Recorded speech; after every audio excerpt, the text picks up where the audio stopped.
Hey, everybody, we're on another episode of our Designing for Music Famous Music Designers series, and I have the pleasure of introducing Giulio Turturro, That's who correct.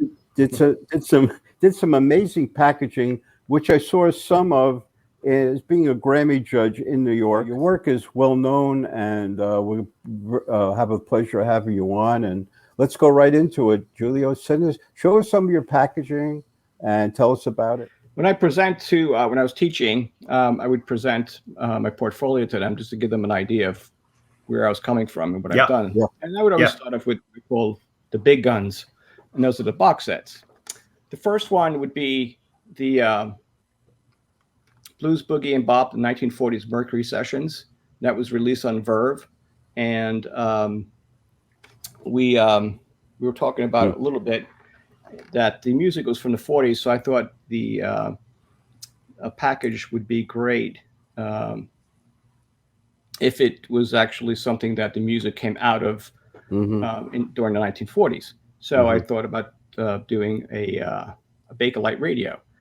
I incorporated the Mercury Head logo into it and incorporated a couple Bakelite designs um, to make this version that was released on Verve. I don't know if you could see, but Yeah.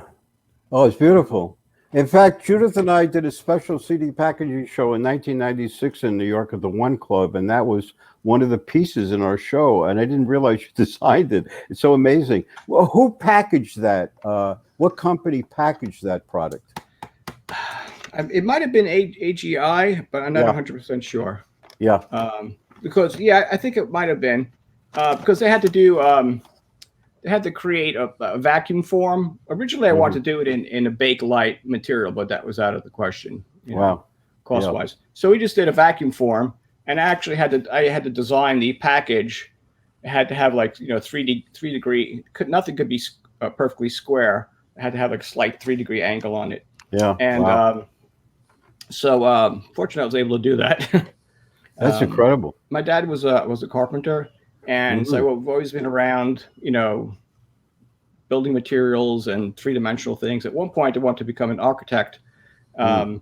and I didn't go there, but um, so I felt very comfortable, and I think that's one of the reasons why I was really good at designing three-dimensional packages because I can think in 3D. A lot of designers kind of can think in 2D and not necessarily in 3D. Yeah. For example, my creative director at the time was like, "Well, I'm glad you're doing this because I have no idea what I would do." So I was very comfortable working in three dimension. How much did they have a run on it? A print Oh, run? actually, so and I'm going to put my teacher hat again, and I'll probably put it on a few times. But I always used to tell my students that you have to be creative visually, but you also have to be creative in how you create things. Mm. And part of it is dealing with the financial part of it as well. Hmm. So um, so we basically what we did is we to make this work, and I can go into a whole scenario of what it takes to uh, produce a package, but I won't go into that. But uh, we had to limit it to one run, so it was a limited edition run, and we only Uh-huh. made like 5,000, and Okay. that Wow. was the only way we were able to afford to do it because if they had to repress, uh, recreate the packaging for another edition, then it would basically blow our budget. So Yeah. so Yeah. we decided to make it a limited edition package, and for that reason, we were able to kind of make the numbers work. Yeah. So I'm really interested in your discussion too about materials and initially having that vision. If I could, I would use Bakelite to create Mhm. the box set. How do you have in your sort of design wish list different types of materials that you already know you'd like to work with or things you like to try, and you're trying to find a project to apply that idea against? Well, I actually graduated as an illustrator, and as an illustrator, one of my um, jobs was basically to illustrate whatever we were doing. So, and so when I moved into design, I kind of kept the same philosophy.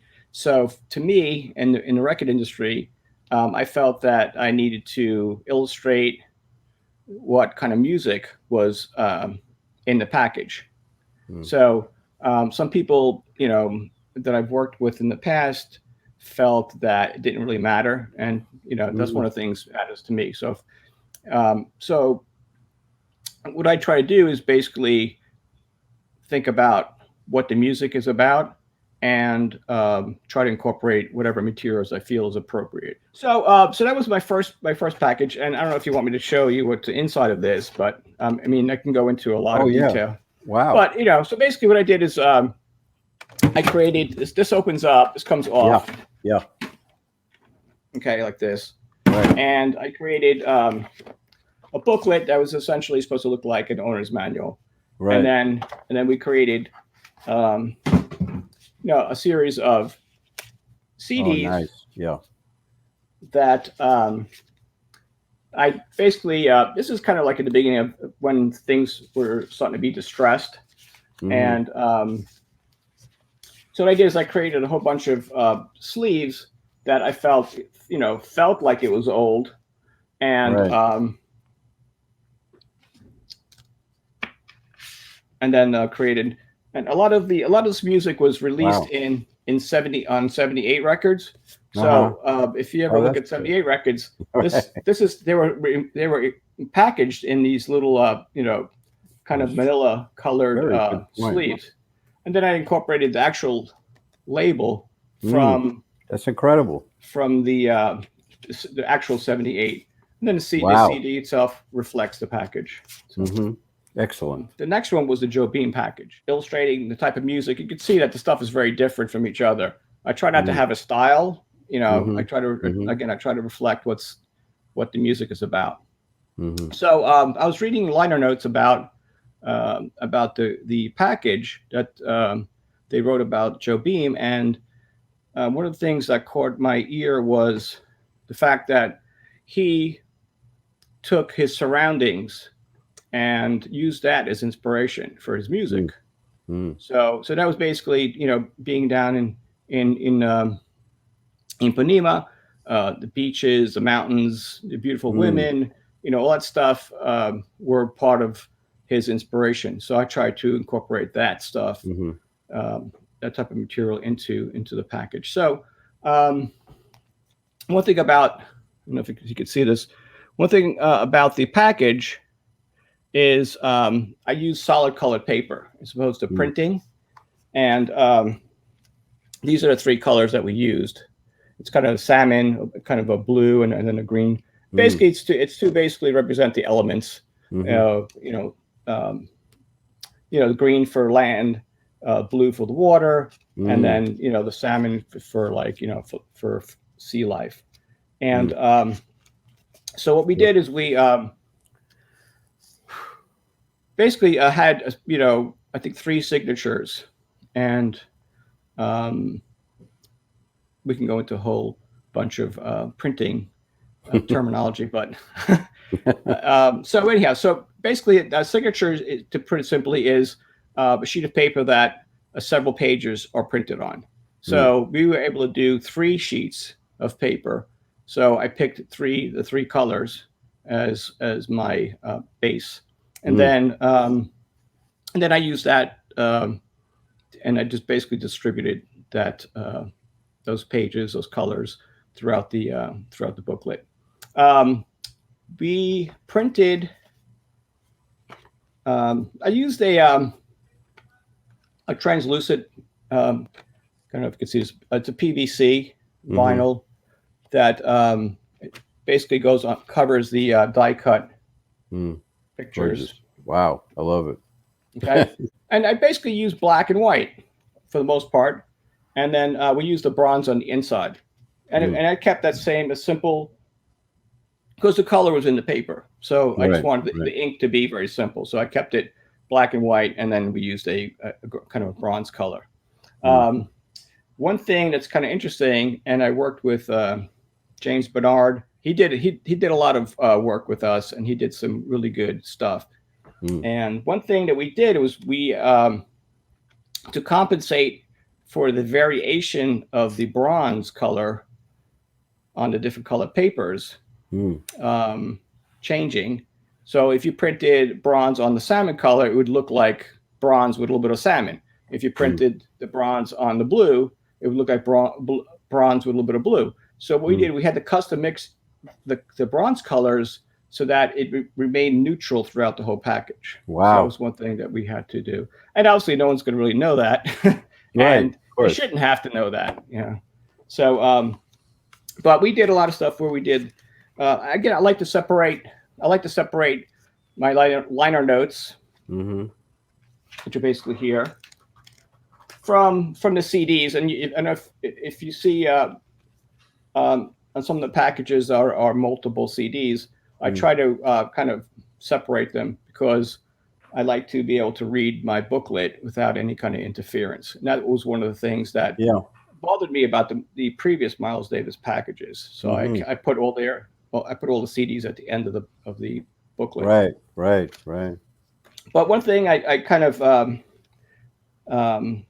love doing about this package is creating the die cuts for this one here. Yeah. And I basically created them so they could be put together without using any glue.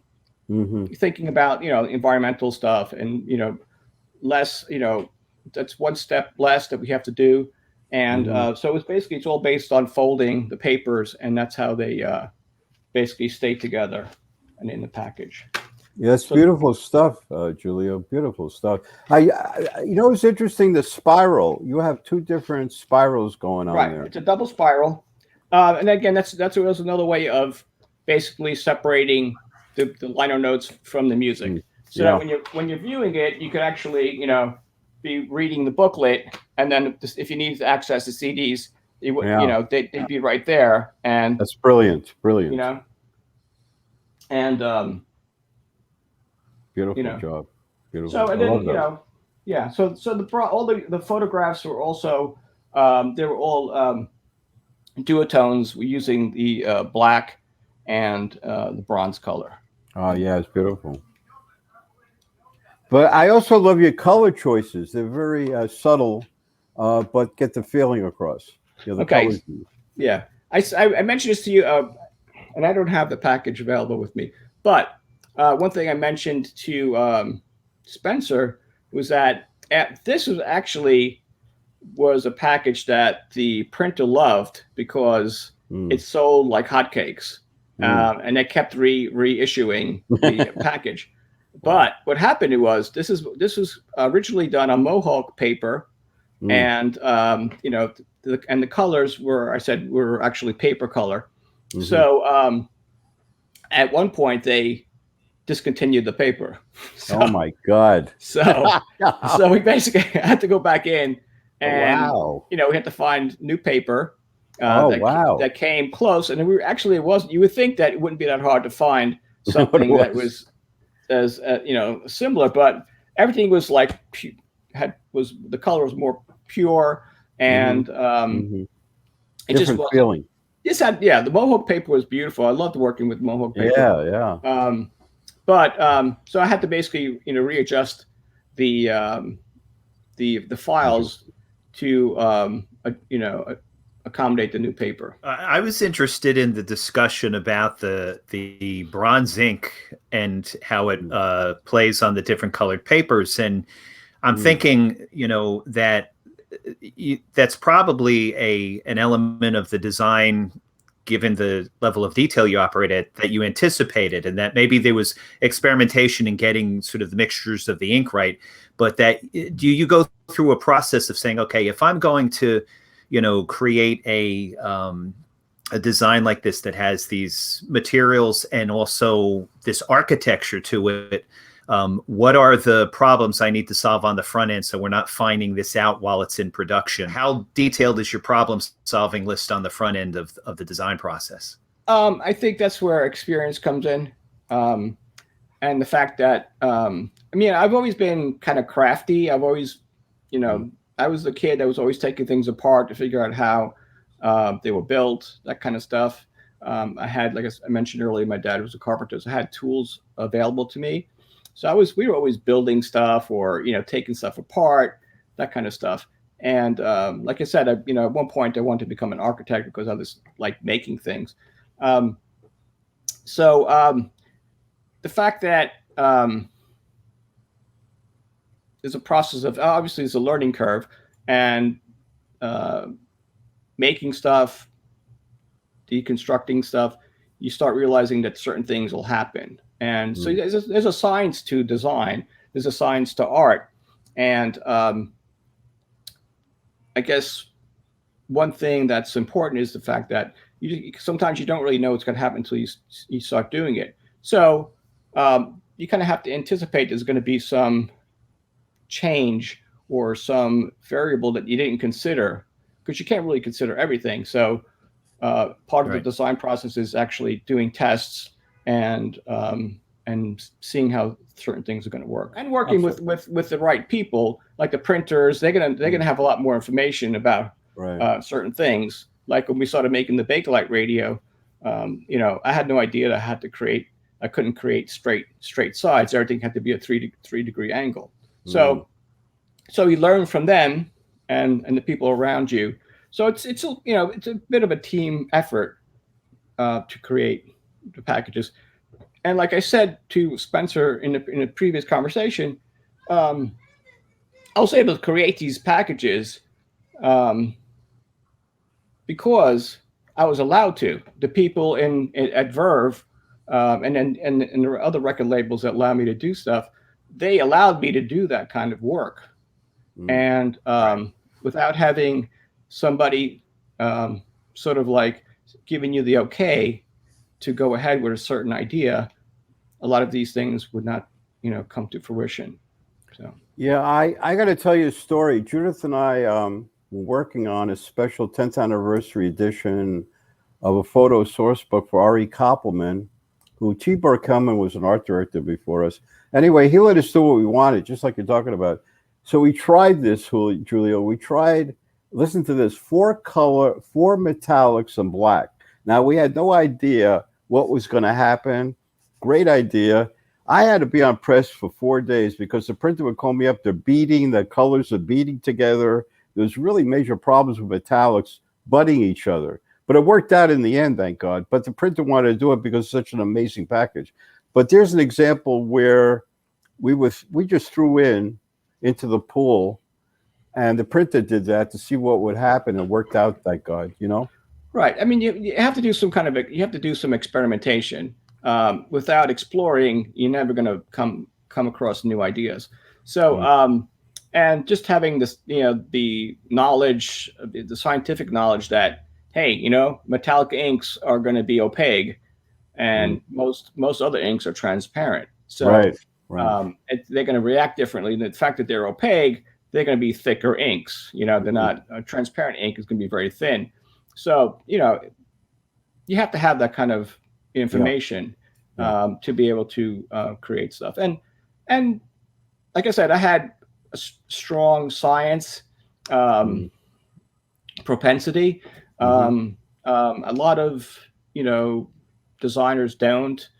I've had students in like a foundation class where they needed to glue something together, and like paper or something like that, and they were using like crazy glue. It's like crazy glue is not for paper, you have to know what kind of glue you're using, Right. Sure. It's like, that's part of like experimenting and making stuff like from when you're a kid, it's like, what certain glues are going to, work with certain materials, that kind of stuff. Yep.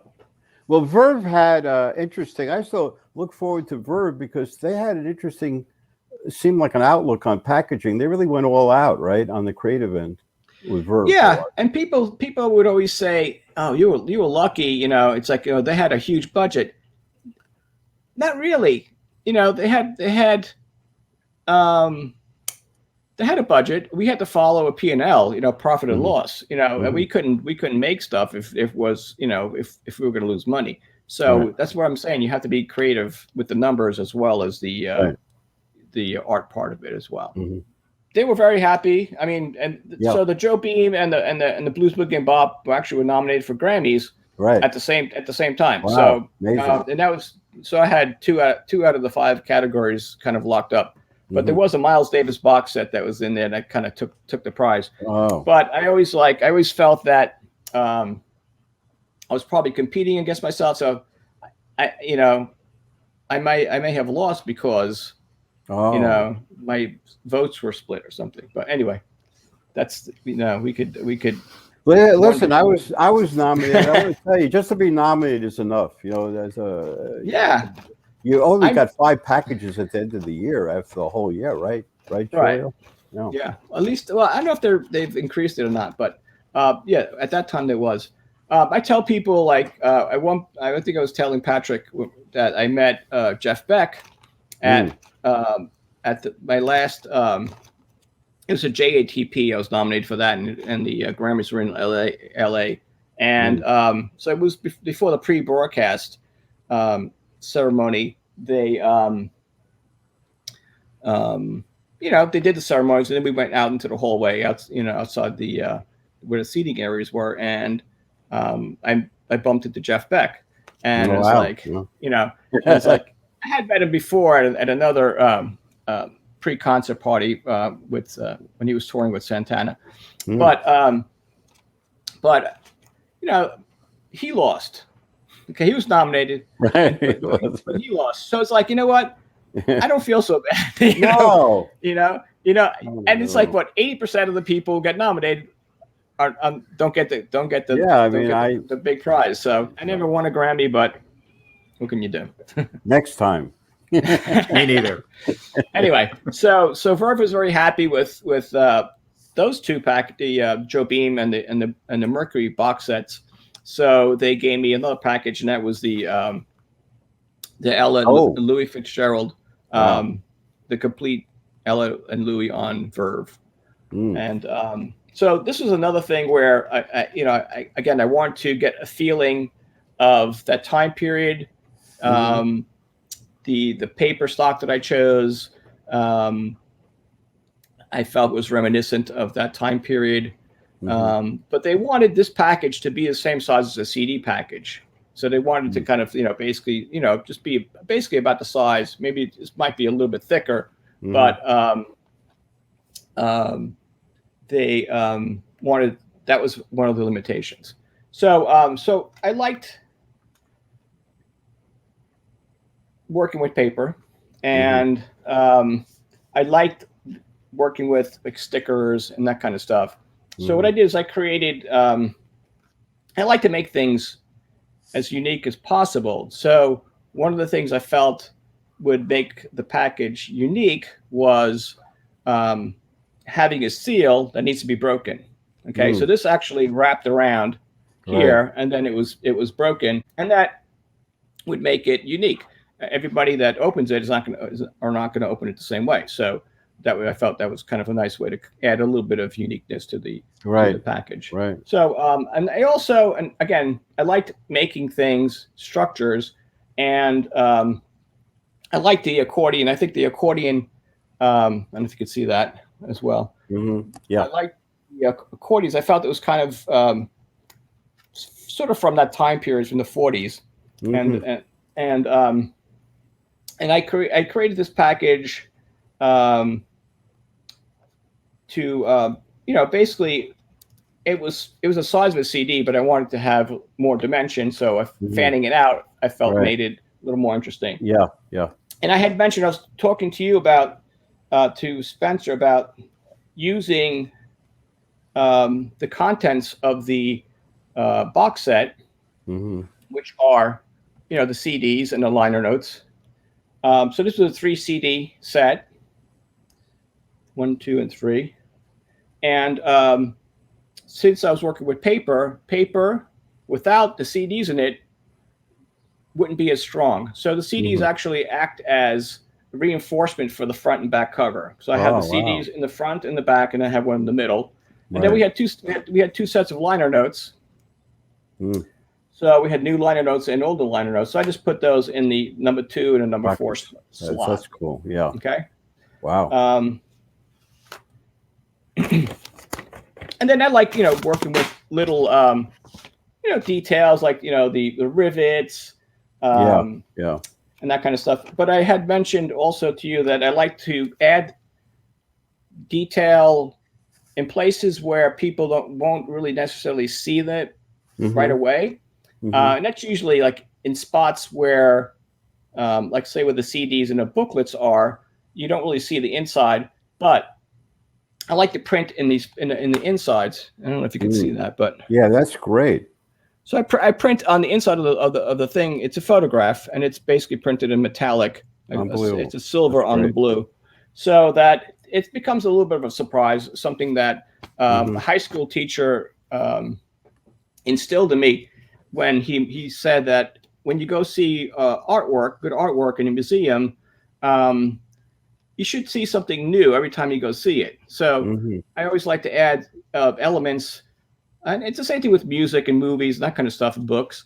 Where you read it once, or you watch a movie once, you hear a piece of music once, and you enjoy it the first time, but the second and third time you'll find other details that just pop out, and I kind of try to keep that philosophy in my work as well. So these are all my Grammy-nominated packages, and the JATP was one of the last was the last Grammy-nominated package. So basically, this is it's a 10 CD set. Wow. It's got a 240-page booklet that has all this detail that jazz nerds love. And one of the challenges was actually being able to organize all that information, so where it made sense. And that's one of the jobs that a designer has, is basically to, organize and to make that information clear to whoever's, viewing it, reading it, that kind of stuff. Most of these were performed in little theaters. And so I thought using like the marquee that you would see in a movie theater, a good vehicle to do the typography on. That's a good idea. So the box comes off, and I used a translucent, I don't know if you could see this, but I printed again, paying attention to detail and use the usage of materials. I used a translucent kind of whitish plastic. But what I did is I printed black on the back, on the inside part. So you can see that it's printed on the black, so that it would look like it would give it more dimension, and it would look like the structure that was behind, the illuminated signs on the movie theater. So like that kind of stuff I like doing. And that's, so the letters are printed on the front, but the back, the black is printed on the black. Wow. Of the plastic. So I'm using the transparency of the material and trying to get more detail out of it. So this is the book. Very thick. Yeah. Wow. Again, I used, I don't know if you can see it, but I used two different types of paper. I used a white coated paper, and then a sort of an uncoated, like newsprint color paper. Beautiful.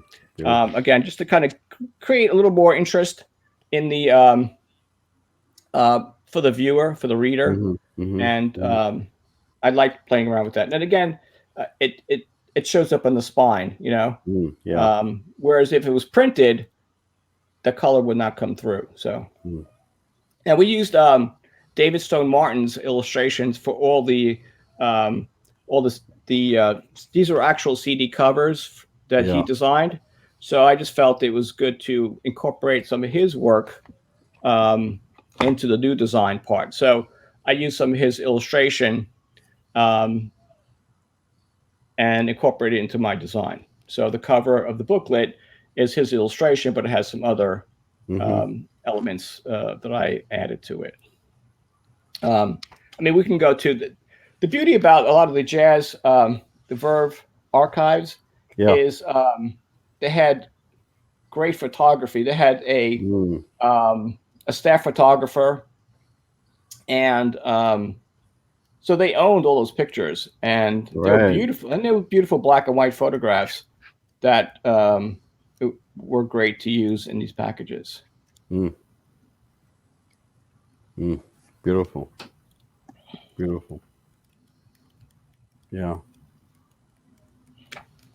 So, and I basically kept the theme of the front of the package to let me get to it. Mm. You know, it's a table of contents. Yeah. Beautiful. Wow. You know, I just use the same theme for the cover, and to the beginning of you know, each section of the different sections of the booklet. Another one. Again, I used the typography. I had fun with the typography, and I tried to incorporate some of the David Stone Martin like details of his Yeah, illustration. I wanted you to talk about Stone Martin a little bit. He was really famous in that era, right, Yeah. Giulio? Mhm. He was a famous illustrator. People should know. I loved his work. Really loved his work. Yeah, and he did all this. You know, I mean, he did all these covers. And what I did, you know, these are original covers that we reproduced. Mm. Wow. Beautiful. Beautiful. Oh, I love that artwork. Yeah. Again, you know, and so the thing is, you know, there's a challenge when you're using, you know, artwork from a different, or illustration from a different time period. You know, how do you incorporate it within the new design? You know, it can't just be slapped together. It has to be kind of incorporated.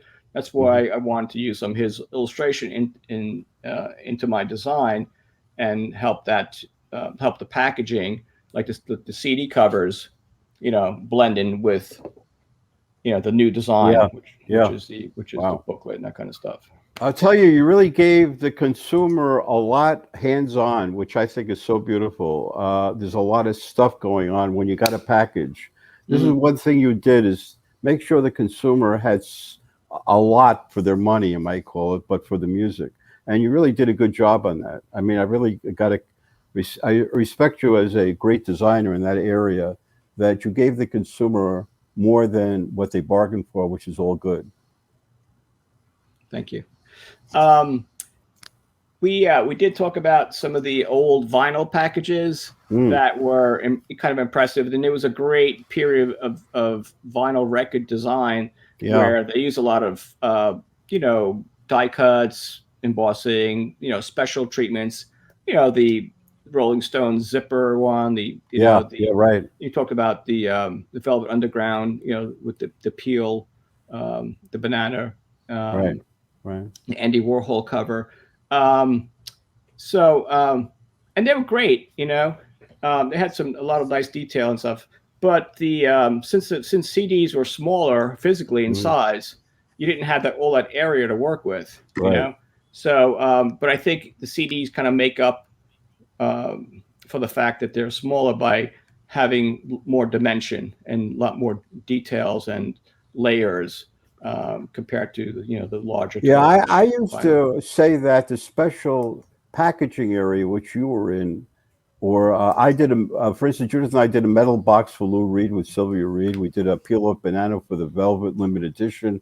Those areas, and you're in that area for special CD packaging, those are the exciting areas. So people used to ask me, well, do you miss vinyl? And I used to go, not really, because if you did special CD packaging, don't you think it was exciting, Giulio? Oh, yeah. No, I did. And the thing is, vinyl hasn't disappeared completely. You know, it's become a niche, you know, industry. And that's why, you know, people are buying vinyl again. So do you have anything else to show, or do you think you... Oh, I could go on forever. Show us a couple more and then we can wrap it up. Well, I mean, you know, talk about vinyl. Ah, there we go. I want to get you. Yep. And then, so Joe Henderson, he did a vinyl. This is a vinyl. Oh, that's great. You know, this is the Porgy and Bess package. So I was able to, you know, basically, you know, still create some big. And this is Ben Neal. He's kind of like a techno, like a electrified trumpet player. That's Yeah. some pretty cool stuff. So he did a little That's DJ, nice. little DJ cover. Well, I like to show this as well. This was Yep. when I moved over to Sony. I worked for the Sony Classical for a couple of years before I was thrown into the with the rest of the. They basically merged the departments. So so Sony they used to have a separate classical design designers, but then we were kind of basically put into the same pool. So anyway, so this is a again, because people used to say, well, Verve, you had these great budgets. I said, and I, as I explained to you before, that basically we had to basically follow a P&L, profit and loss guide, or else we couldn't produce the record. But this was kind of a basic low budget release, and it was a series of classical records, and it was called the Original Jacket Collection, and it was basically a box set of all the albums that these composers made. So I took a simple idea. I mean, I didn't have a lot of money, so I just basically said, okay, well, I did a front cover. I used the spines of all the records, Right. Oh, that's nice. and then I used the back covers. So I just basically I just took the the simple idea of a flat 12-inch album and just kind of made it a little more dimensional. And it's just basically just a clamshell box, But so what I did is I kept the cover basically became a grid where all the outside, the smaller squares, are all the album covers, and then we just picked one of them for the center, and then I had to I used that sort of vintage kind of sticker idea to create the theme for the signage. And again, these are just, and the rest and everything else inside was just basically miniature versions of the record. Oh wow! It's still shrunk. These Nice. little shrink wrap. And they didn't, they didn't add anything extra. It just basically kept whatever music was in the on the original album is what they kept on the CD. Wow, that was very nice. Forgot about this. Oh yes! I knew there was something missing. So anyway, and actually, I think I do have somewhere. I have all the spines. Now, the original concept of the for these, I like to keep it shiny. I should have polished it before I. The original concept was basically the spine of the package was the metal that Miles's trumpet was made out of. Wow! Like an antique brass. Wow! Black. We had different color, plated trumpets. So, but by this point, he didn't necessarily have a chrome. This is actually nickel plated, but trumpet. So we just kind of took some artistic license and just did whatever we wanted to do for this one. And I think I might have explained this to. I think I was talking to Patrick about it a little bit. That this is basically took place in the early 60s, 63, 64. It's called 7 Steps to Complete Columbia Recordings of Miles Davis, 1963 and 1964. And again, and I guess I do tend to do packages that, especially working with jazz stuff, that tends to be, older music. And so I try to add an older twist to it. So my feeling of that time period was that everything was in black and white, and they wore, I think Miles Davis at that point was performing in like gray Brooks Brothers suits. So I thought, okay, well, I want to keep this package very simple. So it's basically just black and white and silver is all I use in it. So, and I just used like, gray for the fabric for the box. To me represented their suits, and then I used like a white fabric on the booklet cover, wow, like a shirt, and then the nickel plated metal part was basically like represented like, you know, the cufflinks or whatever, you know, that kind of detail, you know, belt buckle,